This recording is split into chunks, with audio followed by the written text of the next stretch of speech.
Hello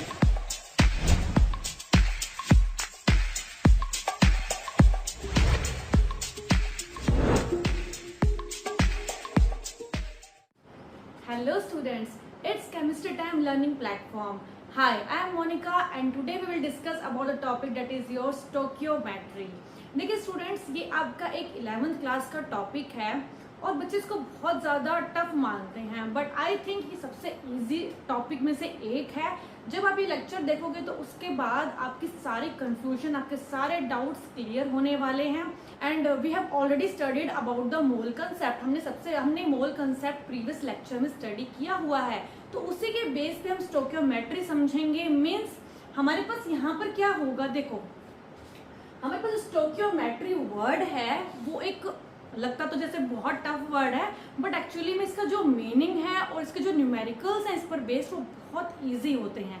तो चलिए start करते हैं अपना टॉपिक. देखिए स्टोइकियोमेट्री क्या है ना, ये एक दो ग्रीक वर्ड्स से मिलकर बनता है जो होता है आपका स्टोइकियोन प्लस मेट्री. हेयर स्टोइकियो मीन्स क्या होता है, एलिमेंट्स. स्टोइकियोन का मीन्स क्या, मतलब क्या होता है, एलिमेंट्स. और मेट्री का मीन्स क्या होता है, मेजरमेंट, मेजर करना. ठीक है, अब देखो यहाँ पर क्या है, मतलब एलिमेंट्स की मेजरमेंट करनी. देखो समझते हैं इसको. अब the branch of chemistry deals with the study of relative amounts of the substances involved in a chemical reaction by balanced chemical equation. सबसे पहले जो भी आपके पास, मान लेते हैं मेरे पास रिएक्टेंट्स हैं AA plus BB, that gives you CC plus DP. Fine.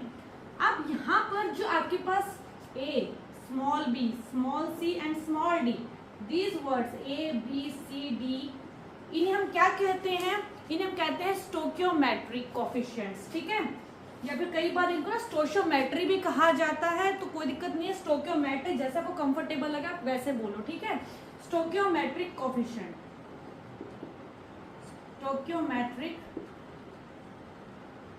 Coefficients.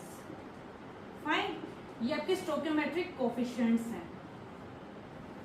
यहाँ एक वर्ड देखो, बैलेंस्ड केमिकल इक्वेशन. जब भी हम रिएक्टेंट्स और प्रोडक्ट्स की बात करते हैं स्टोइकियोमेट्रिक के अंदर हम क्या पढ़ते हैं, हम क्या करेंगे, रिएक्टेंट्स और प्रोडक्ट्स के बीच में रिलेशनशिप फाइंड आउट करते हैं. मतलब क्या, हमारे पास जो रिएक्टेंट्स हैं उनके मासेस भी होंगे, मोल्स भी होंगे, नंबर ऑफ मॉलिक्यूल्स भी होंगे, वॉल्यूम भी होगी. तो हम क्या करते हैं, इनके मासेस, वॉल्यूम या फिर मास वॉल्यूम, मतलब हम इनके मासेस के बीच में, वॉल्यूम्स के बीच में और मास वॉल्यूम के बीच में रिलेशनशिप्स फाइंड आउट करते हैं. मतलब हमें कहीं देखना हो ना कि हमारे रिएक्टेंट्स रिएक्ट कर रहे हैं लेकिन कितना प्रोडक्ट फॉर्म हो रहा है, या फिर हमारे पास जो प्रोडक्ट बन रहा है उससे कितना रिएक्टेंट रिएक्ट किया होगा.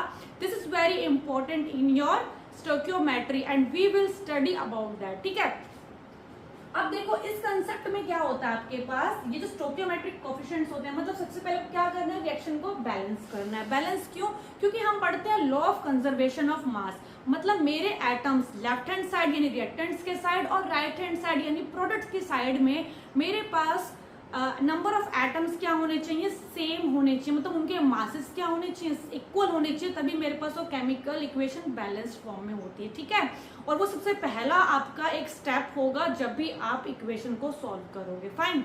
ठीक है, अब यहाँ पर हमने क्या फाइंड आउट करा, मतलब इनके बीच में, मतलब रिएक्टेंट्स के बीच में भी हो सकता है, रिएक्टेंट प्रोडक्ट्स के बीच में भी रिलेशनशिप हो सकता है. अब देखो यहाँ पर the branch of chemistry deals with the study of relative amounts.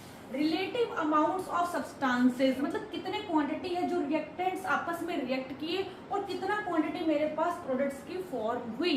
या फिर आप रिएक्टेंट के बीच में फाइंड आउट कर सकते हो, रिएक्टेंट्स और प्रोडक्ट्स के बीच में जो क्वांटिटी का रिलेशन है, मतलब अमाउंट्स, जो अमाउंट्स का, एलिमेंट्स के अमाउंट्स का रिलेशन है, वो हम इसके अंदर स्टडी करते हैं. ठीक है, जैसे मैंने आपको बताया हम इसमें 3 कैटेगरी पढ़ते हैं. मास रिलेशनशिप, मतलब हो सकता है मेरे पास रिएक्टेंट्स जो है, ये रिएक्टेंट रिएक्ट किया बी रिएक्टेंट से, ए रिएक्टेंट आपका ए रिएक्टेंट रिएक्ट किया बी रिएक्टेंट से, और प्रोडक्ट में क्या बना, सी एंड डी. ठीक है, तो यानी कि मास रिलेशनशिप में इन दोनों में निकाल सकती हूँ, मतलब रिएक्टेंट्स और प्रोडक्ट्स के बीच में. ठीक है, relationship second one is your mass volume relationship, mass volume relationship, and third one is your volume volume relationship. Means मैं रिएक्टेंट्स और प्रोडक्ट्स के बीच में मतलब मैं रिएक्टेंट्स और प्रोडक्ट्स के बीच में ये तीनों रिलेशनशिप फाइंड आउट कर सकती हूँ और मैं उनके अमाउंट्स को निकाल सकती हूँ या फिर वॉल्यूम को निकाल सकती हूँ कि मेरे पास कितनी अमाउंट प्रोड्यूस हुई या फिर कितनी अमाउंट मेरे साथ रिएक्ट की होगी रिएक्टेंट्स के बीच में, जिससे मुझे प्रोडक्ट ऑब्टेन हुआ। Fine, volume volume relationship. तो सिंपल भाषा में अगर मैं बोलूं तो ये कह सकते हैं कि मेरे पास रिएक्टेंट से कितनी अमाउंट रिएक्ट की होगी और प्रोडक्ट की कितनी अमाउंट बनी होगी, या फिर मेरे जो प्रोडक्ट्स बने हैं उनकी अमाउंट कितनी फॉर्म हुई है रिएक्टेंट्स के रिएक्ट करने की वजह से। तो हम उनके मासेस का रिलेशनशिप निकाल सकते हैं, वॉल्यूम का और मास वॉल्यूम का भी। ठीक है, आप कोई भी चीज को इनमें से ले सकते हो। जैसे मैं आपको एक एग्जांपल के थ्रू बताती हूँ आप कैसे फाइंड आउट करोगे, देन हम न्यूमेरिकल पोर्शन पे आएंगे। ठीक है, जैसे मैंने बोल दिया N2 plus H2 gives you ammonia, मतलब मेरे पास यहाँ पर देखो सबसे पहले ये बैलेंस नहीं है क्योंकि यहाँ पर नाइट्रोजन 2 यहाँ पर नाइट्रोजन 1 है। तो अगर आपको बैलेंस भी करना नहीं आता है तो कोई प्रॉब्लम नहीं है। मेरी प्रीवियस वीडियो जिसमें how to balance chemical reaction equations, how to balance chemical equations, तो पहले आप वो देखिए, after that you will proceed through this video. ठीक है, तो चलिए देखते हैं। यहाँ पर मेरे पास नाइट्रोजन कितना है 2, यहाँ पर कितना है 1, तो मैं क्या करूंगी यहाँ पे 2 से मल्टीप्लाई। ठीक है, यहाँ कितना हाइड्रोजन है 3 2 6, यहाँ पर 2 हाइड्रोजन दैट इज 3 2 6। फाइन, तो यहाँ पर देखो मेरे पास क्या है, यहाँ पर नाइट्रोजन। अगर मैं एक सिंपल आपको लैंग्वेज में समझा देती हूँ क्योंकि हमने मोल कंसेप्ट ऑलरेडी पढ़ा हुआ है, तो मोल कंसेप्ट आपको आना बहुत जरूरी है, इसलिए तभी आप रिलेशनशिप फाइंड आउट कर सकते हो। उसके बाद आपके पास ये जो वीडियो है बहुत इजी होने वाली है। ठीक है, this is your 1 mole, fine, this is your 3 mole and this is your 2 मोल। ठीक, तो अब देखो मेरे पास जो ये 1 मोल ऑफ नाइट्रोजन गैस है वो रिएक्ट करती है 3 mole of hydrogen gas gives 2 mole of ammonia, यानी अमोनिया की फॉर्मेशन कैसे हुई, इन दोनों के रिएक्शन से हुई। ठीक है, अब मेरे पास जो 1 मोल है, अब मुझे ये बताओ this is your 1 mole, this is your 3 मोल। जो स्टोइचियोमेट्रिक कोफिशिएंट होंगे ना आपके, वो रिप्रेजेंट करते हैं आपके नंबर ऑफ मोल्स को। ठीक, क्लियर। तो यहाँ पर कितने फॉर्म हुए, 2 मोल्स ऑफ अमोनिया। ठीक, नेक्स्ट क्या है आपके पास, मुझे ये बताओ, हमने आपको मोल कंसेप्ट में भी पढ़ाया हुआ है कि 1 मोल के अंदर कितने आपकी 1 मोल में आपका जो 1 मोल किसके इक्वल होता है, molar mass, gram atomic mass, gram molecular mass. ठीक है, मॉलिक्यूल का तो मॉलिक्यूलर मास लगा लेना, एटम होगा सिंपल तो एटॉमिक मास आ जाएगा। ठीक है, तो 1 मोल का मास कितना होता है, देखो यहाँ पे 1 मोल नाइट्रोजन गैस का मास कितना होगा, N2 14 मास होता है नाइट्रोजन का, 14 2 28, यानी 28 ग्राम किसका होगा, 1 मोल नाइट्रोजन का। 3 मोल का कितना होगा, 3 मोल हाइड्रोजन का। अब मुझे ये बताओ हाइड्रोजन का मास कितना होता है, 1 1 2 ग्राम होगा यहाँ पर, लेकिन ये 3 मोल का है, 1 मोल का कितना होता है 2 ग्राम, तो 3 मोल का कितना हो जाएगा 6 ग्राम। ठीक, यहाँ देखो यहाँ नाइट्रोजन कितना होता है 14 प्लस 3 17 ग्राम किसका होता है, अमोनिया का। सिंपल 1 मोल अमोनिया का मेरे पास 17 ग्राम होता है, तो 2 मोल का कितना हो जाएगा, क्योंकि तो 1 मोल के लिए हम यूज कर रहे हैं, 2 मोल का कितना हो जाएगा 2 इंटू दिस 1, तो 17 इंटू 2 कितना हो जाएगा 34 ग्राम। फाइन, तो ये रिलेशनशिप हमें ऐसे देखने हैं। अब हम क्वेश्चन सॉल्व करेंगे ना तब आपको और अच्छे से क्लियरिटी बनेगी। आप ऐसे भी लगा सकते हो 1 मोल में मेरे पास कितने मॉलिक्यूल्स होते हैं, फिर एटम्स होते हैं, मॉलिक्यूल होते हैं एवोगैड्रो नंबर के बराबर, यानी कि कितने होंगे 6.022 into 10⁻23 molecules of nitrogen gas. अब इसमें कितने होंगे, देखो 1 मोल का तो इतना होता है। ठीक है, 3 मोल के लिए कितना हो जाएगा 3 इंटू 6.022, इसको शॉर्ट फॉर्म में 3 इंटू एन में भी लिख सकते हो आप। ठीक है ना, एक ही बात है। इसका कितना हो जाएगा, 1 मोल का कितना होता है आपके पास एन है, तो 2 मोल्स के लिए कितना हो जाएगा 2 इंटू 6.022 इंटू 10⁻23। ऐसे रिलेशनशिप फाइंड आउट करते हैं आपको। एक बात और, 1 मोल में मैंने आपको बताया था एट एसटीपी कितनी वॉल्यूम होती है 22.4 लीटर, 1 मोल में इतनी वॉल्यूम होती है आपकी, या फिर आप बोल सकते हो 22,400 ml या फिर सेंटीमीटर क्यूब।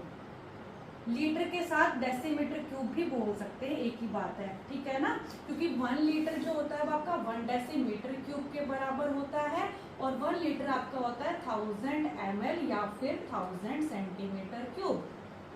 फाइन, आपको ये ऑलरेडी पता होना चाहिए जब भी आप इस क्वेश्चन को सॉल्व करें, क्योंकि आपके एमएल में भी पूछ सकते हैं, लीटर में भी पूछ सकते हैं, तो वहाँ पे डिजिट की प्रॉब्लम हो जाती है, इसलिए आपको सबसे पहले इनकी क्लैरिटी होनी जरूरी है। ठीक है, अब ये कितना हो जाएगा, 3 मोल के अंदर कितना हो जाएगा, 3 × 22.4 लीटर। मतलब हमेशा 1 मोल के लिए तो आपको पता ही होता है सारी चीजें, उनका अगर 1 मोल के लिए तो आपको पता है सब कुछ, ठीक है ना, तो जितने भी मोल्स होंगे उसको उससे मल्टीप्लाई करना है, सिंपल। 2 मोल के लिए कितना हो जाएगा, 2 × 22.4 लीटर। फाइन, 1 मोल के लिए सब पता है आपको, ये चीजें होती हैं। 3 मोल के लिए 3 से मल्टीप्लाई कर दो, 2 मोल के लिए 2 से मल्टीप्लाई करना है, सिंपल। तो चलिए स्टार्ट करते हैं अपने क्वेश्चन सीरीज। ठीक है, देखिए फर्स्ट क्वेश्चन क्या है आपका, answer first, this is your first question. First question क्या है, weight of SO2 required to react with 3 gram O2 gas in the formation of SO3।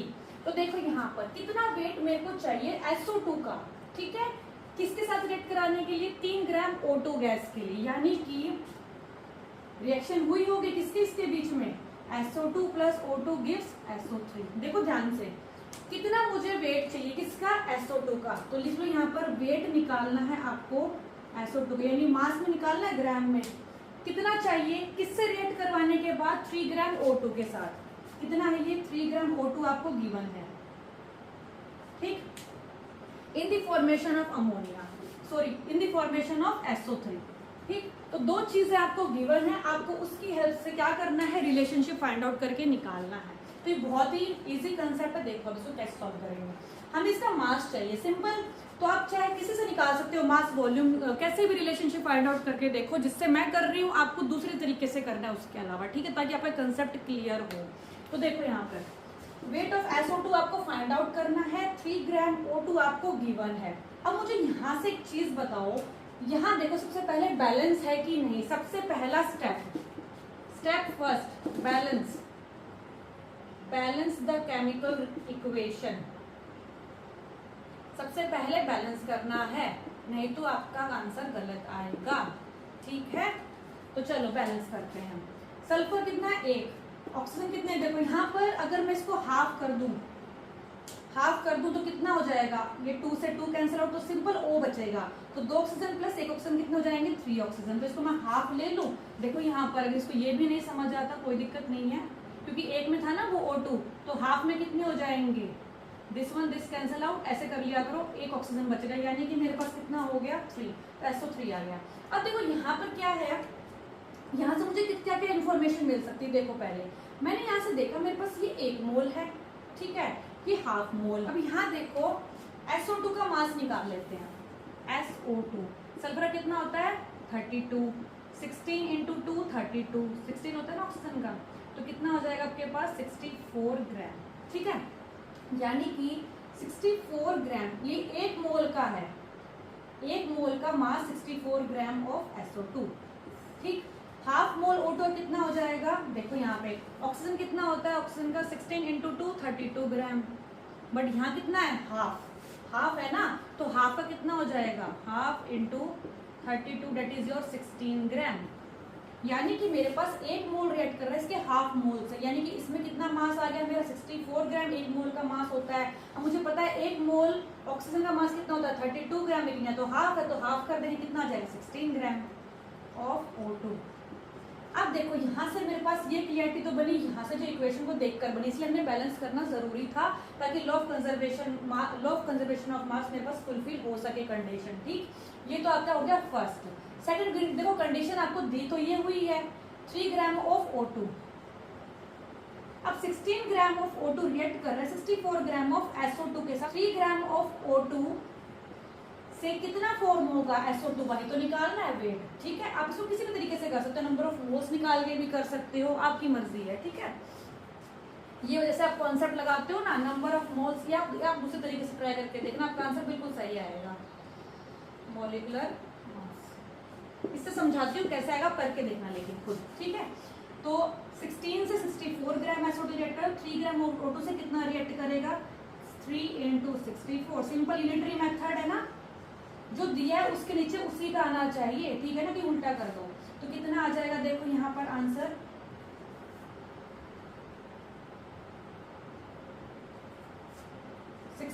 4 सा 64, 4 3 सा 12 ग्राम आपके पास क्या फॉर्मेशन हो गई, 12 ग्राम आपके पास SO2 रिएक्ट करेगा।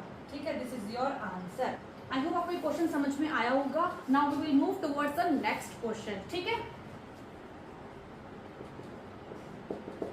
Now question second is weight of KClO3 required to obtain 5.6 liter O2 at STP by its thermal decomposition। Thermal decomposition का मतलब क्या होता है, डिकम्पोजिशन का मतलब क्या होता है, डिकम्पोज हुआ है, क्या डिकम्पोज हुआ है, KClO3 आपका। ठीक है, thermal means heat.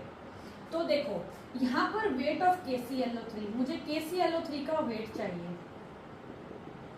Wait of KClO3 required to obtained, हमें क्या मिला, ऑब्टेन्ड का मतलब क्या होता है, मिला 5.6 लीटर, किसका मिला, O2 कितना मिला, 5.6 लीटर एट STP है। तो यानी मोल कंसेप्ट आपका लगेगा यहाँ पर। Bye it's thermal decomposition, thermal decompose मतलब हीट किया यहाँ पर, इसका मतलब होता है थर्मली, ये चीज डिकम्पोज हुई है बाय हीटिंग। ठीक, तो O2 मिलेगा, साथ साथ में आपके पास क्या मिलेगा, क्योंकि आपको बनाना तो पड़ेगा ना। इससे आपको बोला है कि इसका कितना वेट चाहिए आपको, जो थर्मली डिकम्पोज होने के बाद हमें जो O2 मिली है ना, वो 5.6 लीटर मिले। ठीक है, तो चलिए देखते हैं इसको क्या करेंगे, इसको बैलेंस कर लेते हैं। अगर मैं 3/2 कर दूं, 2 से 2 कैंसिल आउट, तो 3 O बच जाएंगे, और वैसे एज इट इज आपका KCl। इसको इस तरीके से करोगे ज्यादा बेटर रहेगा, क्योंकि आप अगर इसको लार्ज करने लग गए ना, जैसे मैं इसको इस तरीके से भी बैलेंस कर सकती थी,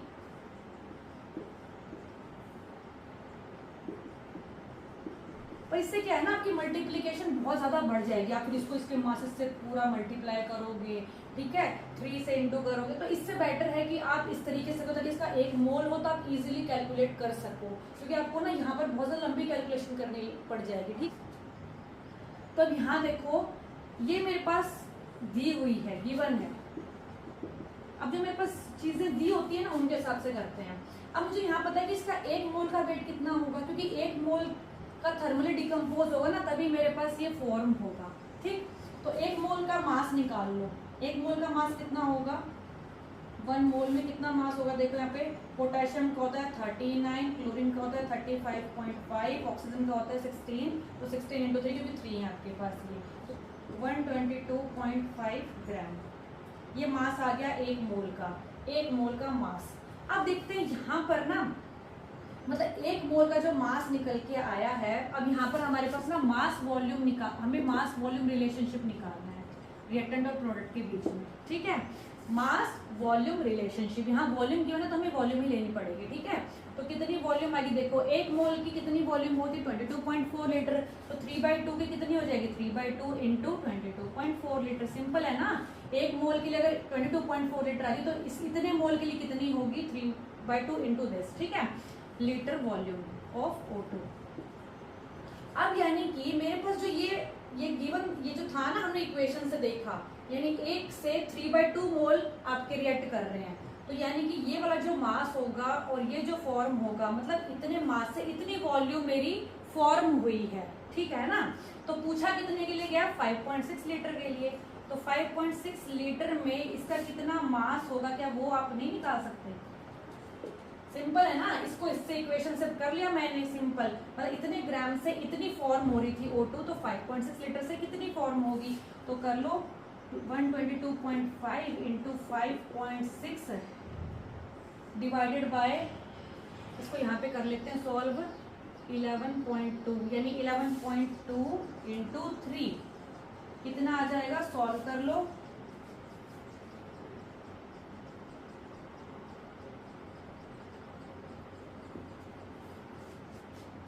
ये आपके पास आ जाएगा 20.6 ग्राम। ठीक है, इसको कैलकुलेट कर लेना, वो आपका काम है। 6 2 होता है ये, ठीक है ना, और 4 तो 3 2 6 20.6 ग्राम। ठीक है, तो आप इसको सॉल्व कर लेना। ठीक है ना, करते हैं थर्ड क्वेश्चन। आई होप आपको समझ में आ गया। फिर मास वॉल्यूम, जब आप वॉल्यूम करोगे, देखो यहाँ पर वॉल्यूम था तो नीचे वॉल्यूम को ही लेना है, यहाँ मास तो मास ही निकालना है। ठीक है ना, तो देखिए आंसर थर्ड में क्या होगा आपके पास, कैसे सॉल्व करोगे इसको, volume of CO2 gas produce हो रही है। ठीक है ना, कंबशन ऑफ, देखो कंबशन में क्या होता है, कोई भी चीज चीज जब भी जलती है, बर्न होती है, तो ऑक्सीजन की प्रेजेंस में होती है। तो जो कंबशन का मतलब क्या है, ऑक्सीजन की प्रेजेंस में हो रहा है, ठीक है। ऑफ 32 ग्राम ऑफ CH4, किसकी कंबशन हो रही है, इतनी, इसकी कंबशन हो रही है आपकी। तो यानी जो methane, this is your hydrocarbon, जब भी कोई हाइड्रोकार्बन है आपके पास, मीथेन, इथेन, प्रोपेन, ब्यूटेन, तो सारे आपके पास हाइड्रोकार्बन होते हैं, ठीक है। इन्हीं कंबशन से आपको निकालना है CO2 गैस कितनी प्रोड्यूस हो रही है, ठीक है। तो this is your combustion reaction, मतलब मेरे पास ये चीज कंबशन, इसको कंबशन बोलते हैं जब ऑक्सीजन की प्रेजेंस में कोई भी चीज बर्न होती है। तो यहाँ पर कंबशन किसका हो रहा है, मीथेन का, ठीक। तो क्या फॉर्म हो रहा है, CO2, देखो यहाँ पर वॉल्यूम निकालनी, CO2 गैस जो प्रोड्यूस हो रही, CO2 प्लस वाटर प्रोड्यूस होता है, ठीक। अब देखो यहाँ पर इसको बैलेंस करते हैं, CH4 का सिर्फ 2 ऑक्सीजन है, यहाँ पे 3 ऑक्सीजन, इसको मैं 2 से मल्टीप्लाई कर दूं, 2 2 सा 4, ठीक है। 2 ऑक्सीजन प्लस 2 ऑक्सीजन कितने हो गए, ठीक।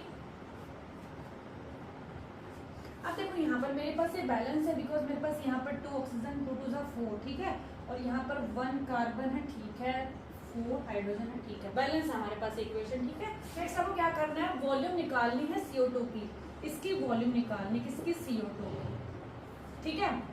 अब देखो यहाँ पर by combustion of 32 gram of CO2, आपके पास में 32 ग्राम किसके दिए हुए हैं, CH4 के। अब मुझे ये बताओ कि यहाँ पर भी मास वॉल्यूम रिलेशनशिप लगेगा, क्योंकि एक जगह मास दे दिया, एक जगह वॉल्यूम दे दिया, तो mass volume relationship find out करना आपको यहाँ पर, ठीक है ना। तो देखो यहाँ पर क्या होगा, 1 मोल CH4 से 1 मोल CO2 बन रही है मेरे पास, तो ये कितना हो जाएगा, 12 प्लस 4 16 ग्राम, ठीक है। 16 ग्राम से, अब मुझे ये बताओ, ये 16 ग्राम आपके पास, 1 मोल की वॉल्यूम कितनी होती है, 1 मोल में कितना मास होता है, मॉलिक्यूलर मास 16 ग्राम। अब यहाँ पे 1 मोल में कितनी वॉल्यूम होती है, 22.4 लीटर, फाइन। अब मुझे वॉल्यूम इसकी निकालनी है, यानी कि क्वेश्चन मार्क नीचे। अब इतना रिएक्शन से इतनी वॉल्यूम CO2 की प्रोड्यूस हो रही है, एक से एक ही रिएक्ट कर रहा है, तो 32 ग्राम से कितनी होगी, 16 ग्राम से इतनी वॉल्यूम प्रोड्यूस हो रही, तो 32 ग्राम से कितनी होगी, फाइंड आउट कर लो, सिंपल। 32 इंटू 22.4 डिवाइडेड बाय 16 2, तो कितना आ जाएगा आपके पास, 66.8 लीटर, आंसर 4। देखो हमें वेट निकालना है ग्लूकोज का, जो चाहिए प्रोड्यूस करने, जो चीज प्रोड्यूस होती है ना उसको राइट हैंड साइड लिखना है, और जो दिया हुआ रिक्वायर्ड वो लेफ्ट हैंड साइड, ठीक है। यानी ग्लूकोज क्या होता है, 66H12O6, इसका वेट चाहिए, यानी इसका मास चाहिए हमें ग्राम में, required to produce CO2 gas. अब ये भी ना एक्चुअली हमारे जब हम स्टार्च खाते हैं ना, स्टार्च वो ब्रेक डाउन होकर किसमें चेंज हो जाता है, ग्लूकोज में, और जो ग्लूकोज ऑक्सीजन हम इनहेल करते हैं ऑक्सीजन, तो वो ऑक्सीजन से रिएक्ट करके क्या बनाता है, CO2 प्लस वाटर, तो वो भी कंबशन रिएक्शन ही तो होती है, ठीक है ना। तो यहाँ पर देखो वेट ऑफ ग्लूकोज, मुझे ये वेट चाहिए, required to produce 67.2 litre, 67.2 litre of CO2 at STP बोल देता है ना जब, इसका मतलब क्या है, 1 मोल में, सिंपल सी बात है, 22.4 लीटर वॉल्यूम है, ठीक है। यहाँ बहुत सारे फॉर्मूले यूज कर सकते हैं, जैसे नंबर ऑफ मोल्स में जो वॉल्यूम होती है आपकी वो 67.2 दी हुई है, एसटीपी पर 22.4 दी हुई है, तो आप नंबर ऑफ मोल्स की हेल्प से भी इसको फाइंड आउट कर सकते हो, 1 मोल से 1 मोल रिएक्ट करा, इस तरीके से, ठीक है। अब देखो यहाँ पर बैलेंस करो इसको,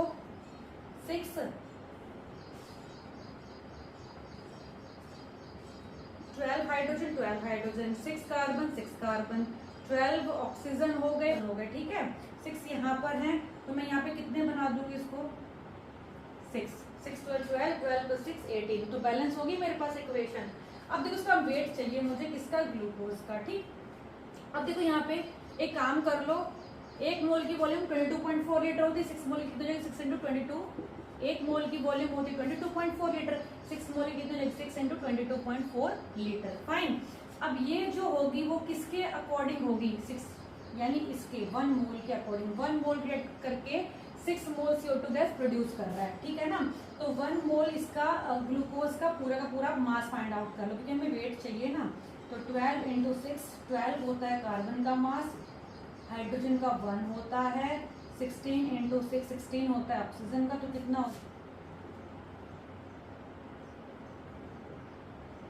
72, 12, 180 ग्राम किसका आ गया, ये ग्लूकोज का। यानी मेरे पास जिसका वेट है ना वो 180 ग्राम के हिसाब से है, ठीक है। मतलब जो मेरे पास 180 ग्राम है ना वो रिएक्ट करके कितनी प्रोड्यूस कर रहा है लीटर, 6 × 22.4 लीटर, फाइन।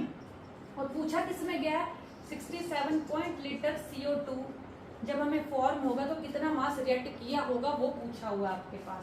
तो कितना हो जाएगा 180 इंटू 67.2 डिवाइडेड बाय 6 इंटू 22.4।